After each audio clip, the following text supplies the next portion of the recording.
आप सभी का स्वागत है बच्चों आपके अपने channel maths QA 247 free education पर।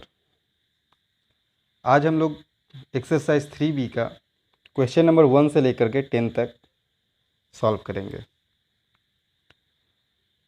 तो चलिए आज का एक्सरसाइज शुरू करते हैं। इससे पहले जो लोग अगर एक्सरसाइज 3A नहीं देखे हैं वो जाकर के एक्सरसाइज 3A का 3 पार्ट में मैंने सारा क्वेश्चन सॉल्व किया है, वो जाकर के आप देख लीजिए। क्योंकि उस चैप्टर में मैंने a+b का होल स्क्वायर और a-b का होल स्क्वायर से रिलेटेड जितने ही फैक्टराइजेशन के क्वेश्चन थे, ओवरऑल पूरा एक्सरसाइज तो मैंने कंप्लीट कराए ही हैं, प्लस इन दोनों फार्मूले से जितने भी फैक्टराइजेशन होते हैं वो सारे मैंने सॉल्व करा दिए हैं। इस चैप्टर में अभी कहीं कहीं आपको वो दोनों फार्मूला यूज होगा, इसी कारण मैं बोल रहा हूँ कि आप जा करके वो वीडियो देख लीजिए। डिस्क्रिप्शन में आपको लिंक भी मिल जाएगा, उसी प्लेलिस्ट में ये भी वीडियो डाला जाएगा। ओके, तो आप प्लेलिस्ट में भी जा करके देख सकते हैं। अब आज की एक्सरसाइज के लिए आपको एक फार्मूला याद रखना होगा, a² - b² equal to a+b into a-b। तो चलिए आज का एक्सरसाइज शुरू करते हैं। तो अभी जैसा कि मैंने बोला कि आपको एक फार्मूला याद रखना है, वो फार्मूला यही है बच्चों, a² - b² equal to a+b into a-b। इसी फार्मूले पे आज का 90% क्वेश्चन इसी पे सॉल्व होगा। ठीक है, तो चलिए सॉल्व करना शुरू करते हैं। तो जो पहला सवाल है बच्चों वो हम लोग देखते हैं। पहला सवाल में जो बोला जा रहा है 9x² - 16y², इसको फैक्टराइज करना है। तो जैसा कि हम लोग जानते हैं 9 किसका परफेक्ट स्क्वायर है, 3 का, तो 3x का होल स्क्वायर ये हो गया। और 4 किसका परफेक्ट स्क्वायर है, सॉरी 16 किसका परफेक्ट स्क्वायर है, 4 का, तो 4y² हो गया ये। ओके, अब ये देखिए इस फॉर्मूले के टर्म पे ये आ गया a² - b² के। यहाँ पर a के जगह क्या है 3x है और b के जगह 4y है।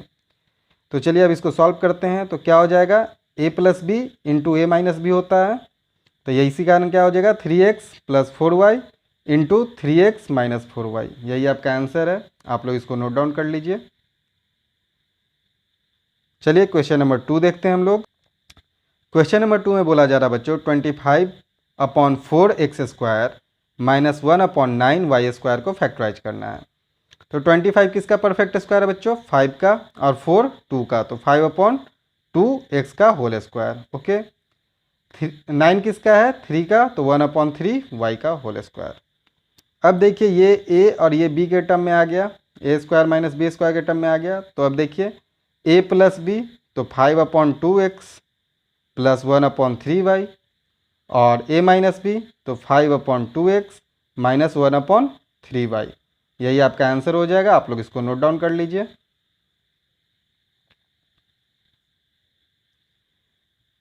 चलिए बच्चों अगला सवाल हम लोग देखते हैं। अगला सवाल क्वेश्चन नंबर 3 जो है वो है आपका 81 - 16y²। तो 81 किसका परफेक्ट स्क्वायर है बच्चों, 9 का, तो 9a² माइनस 16 जो है वो किसका स्क्वायर है, 4 का, तो 4x का होल स्क्वायर। अब ये फिर से देखिए a² - b² के टर्म पे आ गया, तो a+b इंटू a-b होता है, तो 9 + 4x इंटू 9 - 4x। यही आपका आंसर हो गया, आप लोग इसको नोट डाउन कर लीजिए।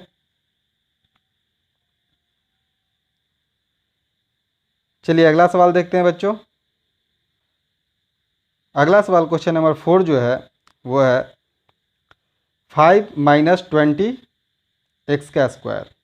ठीक है, अब देखिए 20 भी यहाँ पर परफेक्ट स्क्वायर नहीं है, 5 भी यहाँ पर परफेक्ट स्क्वायर नहीं है, लेकिन देखा जा रहा है कि इन दोनों में क्या है 5 कॉमन है, तो 5 हम लोग कॉमन ले रहे हैं। तो जब इससे 5 कॉमन लेंगे तो 5 × 1 5 होता है, तो 1 हो गया यहाँ पर। और 20x² से अगर 5 कॉमन लेते हैं तो 4x²। ओके, अब ये देखिए 1 का स्क्वायर तो 1 ही होता है, तो 1 का स्क्वायर कर दिया, और 4 का स्क्वायर, 4 का अगर स्क्वायर रूट कीजिए डैट मीन्स 2 का स्क्वायर क्या होता है 4 होता है, तो 4 किसका परफेक्ट स्क्वायर है 2 का, तो 2x का होल स्क्वायर। अब ये देखिए बच्चों a² - b² के टर्म में नहीं आ गया, तो अब चलिए तो 1 + 2x 1 - 2x इसको फैक्टराइज कीजिएगा, तो आगे में 5 ऐसे ही कैरी हुआ है, आप लोग इसको नोट डाउन कर लीजिए, यही आपका आंसर है।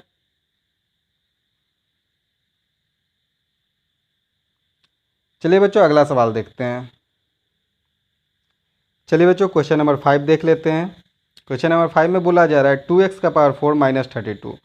अब देखिए 32 भी किसी का परफेक्ट स्क्वायर नहीं है और 2 भी किसी का परफेक्ट स्क्वायर नहीं है, बट दोनों में से क्या है आपका 2 कॉमन लिया जा सकता है, जैसा ही क्वेश्चन नंबर 4 में हम लोगों ने देखा।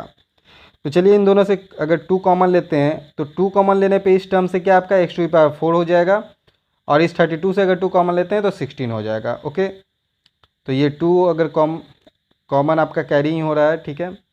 अब x टू दी पावर 4 को एक्स स्क्वायर का होल स्क्वायर लिख सकते हैं बच्चों, और 16 को 4 का स्क्वायर। तो ये देखिए तो बच्चों आपका ए स्क्वायर माइनस बी स्क्वायर के टर्म में नहीं आ रहा है, ज़रूर आ रहा है। तो ये 2 फिर से कैरी हो गया। अब इसको अगर फैक्टराइज करते हैं तो पहला क्या होता है, A square minus B square is equal to A minus B into A plus B होता है। तो चलिए ए माइनस बी क्या हो गया, एक्स स्क्वायर माइनस 4, और ए प्लस बी क्या हो गया, एक्स स्क्वायर प्लस 4। ओके, यहाँ तक आप लोग नोट डाउन कर लीजिए। चलिए आगे देखते हैं अब हम लोग। अब देखिए बच्चों इस टर्म को हम लोग ऐसे भी लिख सकते हैं, एक्स स्क्वायर को तो ऐसे ही, और 4 जो है उसको 2 का स्क्वायर लिख सकते हैं। तो ये फिर से क्या हो गया, ए स्क्वायर माइनस बी स्क्वायर के टर्म में आ गया। तो ये ऐसे ही नोट डाउन हो जाएगा, ये ऐसे ही नोट डाउन हो जाएगा। और इसको हम लोग क्या करेंगे, जो टर्म होता है A square minus B square, उसका फॉर्मूला क्या होता है, ए plus B into A minus B. तो एक्स प्लस 2 एक्स माइनस 2। तो यही आपका आंसर हो गया। आप लोग अब इसको नोट डाउन कर लीजिए।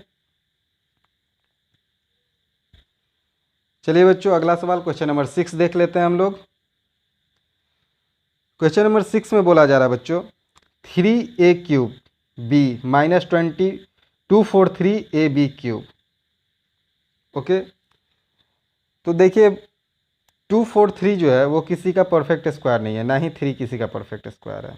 ओके, तो इन दोनों टर्म से अगर देखिए, और ए क्यूब दिया हुआ है, इधर बी क्यूब दिया हुआ है, तो इससे अगर हम लोग बी कॉमन ले लेते हैं, और इससे मतलब कि ए बी इससे भी कॉमन ले लेते हैं, इससे भी कॉमन ले लेते हैं, तो यहाँ ए स्क्वायर बच जाएगा।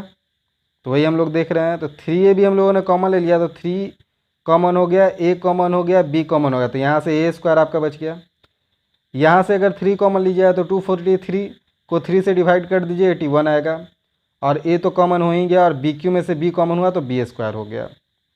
अब देखिए जो 81 है वो 9 का परफेक्ट स्क्वायर है, तो 9b का स्क्वायर कर दिए होल स्क्वायर। ठीक है, ए स्क्वायर वैसे ही आपका नोट डाउन हो गया, और ये आपका ऐसे ही नोट डाउन हो गया। ठीक है, अब देखिए ये टर्म पे आ गया ना, ए स्क्वायर माइनस बी स्क्वायर के, ये जहाँ पर ए क्या है, ए स्क्वायर है, मतलब ए स्क्वायर जो है ए स्क्वायर ही है, और बी स्क्वायर जो है आपका 9b का होल स्क्वायर है। तो ए plus B into A minus B करते हैं, तो ए प्लस बी क्या हो जाएगा आपका, ए प्लस 9b, और ए माइनस बी आपका क्या हो जाएगा, ए माइनस 9b। ओके, और ये 3a भी ऐसे ही नोट डाउन हो गया। आप लोग इसको समझ गए होंगे, यही आपका आंसर है। आप लोग इसको नोट डाउन कर लीजिए। चलिए बच्चों क्वेश्चन नंबर 7 देख लेते हैं हम लोग। क्वेश्चन नंबर 7 में बोला जा रहा है बच्चों 3x क्यूब माइनस 48x को फैक्टराइज करना है। तो इसमें देखिए एक क्यूब के फॉर्म में आ गया है, और ये यहाँ पर x है, तो x को अगर मान लीजिए हम लोग करते हैं x का अंडर रूट, तो हम लोग का रूट x आएगा। और यहाँ पर क्यूब है, तो हम लोग x को कॉमन ले लेते हैं, x कॉमन ले लिया, और 3 हम लोग कॉमन ले रहे हैं। तो 3x कॉमन लेने पर यहाँ पर क्या हो जाएगा, क्योंकि 3 तो टोटल कॉमन ही हो गया, और एक्स क्यू में से अगर x कॉमन लेंगे तो एक्स स्क्वायर, और 48 में से अगर 3 कॉमन लेते हैं तो 16, x तो आपका कॉमन ही है। तो 16 को क्या लिख सकते हैं बच्चों, 4 का स्क्वायर। तो एक्स स्क्वायर माइनस 4 का स्क्वायर, ये आपका ऐसे ही सेम टर्म आ जाएगा। अब ये देखिए A square minus B square के टर्म में है, तो हम लोग क्या करेंगे, A plus B into A minus B. तो X plus Y X minus 4, sorry X plus 4 X minus 4। Okay, तो 3x into X minus 4 into X plus 4, यही आपका आंसर हो गया। आप लोग इसको नोट डाउन कर लीजिए।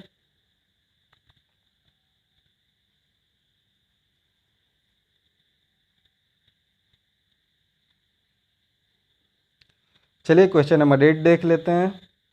8 नंबर सवाल में बोला जा रहा है बच्चों 27a square minus 48b square को सॉल्व करना है, आपको फैक्टराइज करना है।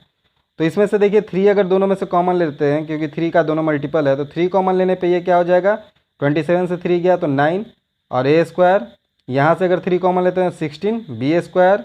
इसको हम लोग क्या लिख सकते हैं, 9a स्क्वायर को 3a का होल स्क्वायर, और 16 बी स्क्वायर को क्या लिख सकते हैं, 4b का होल स्क्वायर।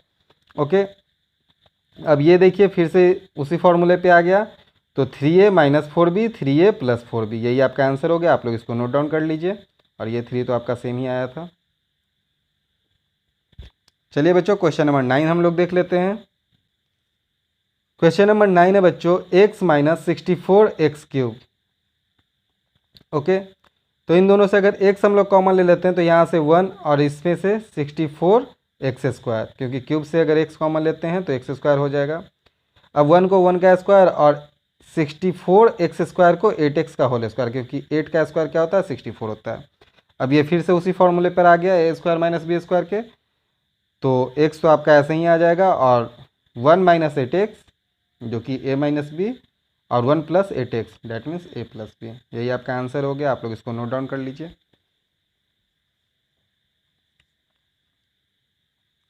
चलिए बच्चों आज के वीडियो का लास्ट सवाल देख लेते हैं, क्वेश्चन नंबर 10। क्वेश्चन नंबर 10 में बोला जा रहा है बच्चों 8ab² माइनस 18a³ ओके। तो दोनों में से अगर हम लोग 2a कॉमन ले लेते हैं तो यहाँ से 2a कॉमन लेने पर 4b² हो जाएगा, यहाँ से 2a कॉमन लेने पर 9a² हो जाएगा। 9a² को क्या लिख सकते हैं 3a का होल स्क्वायर, और 4b² को क्या लिख सकते हैं 2b का होल स्क्वायर। 2a आपका सेम आ गया, ठीक है। अब ये देखिए आपको a² माइनस b² के टर्म में आ गया है, ठीक है। तो a² माइनस b² के टर्म में आ गया है तो क्या हो जाएगा a minus B into a plus B okay. तो 2a आपका ऐसे ही आ गया और ये आपका a के इक्विवेलेंट है, ये आपका b के इक्विवेलेंट है फॉर्मूला के हिसाब से। तो a माइनस बी हो गया, a प्लस बी हो गया, यही आपका आंसर हो गया बच्चों। आप लोग इसको नोट डाउन कर लीजिए, पहले यहाँ से यहाँ तक, फिर ये नोट डाउन कर लीजिए। आज की वीडियो में बस इतना ही बच्चों, फिर मिलेंगे क्वेश्चन नंबर 11 से आगे तक। Till then take care, bye bye, have a nice day.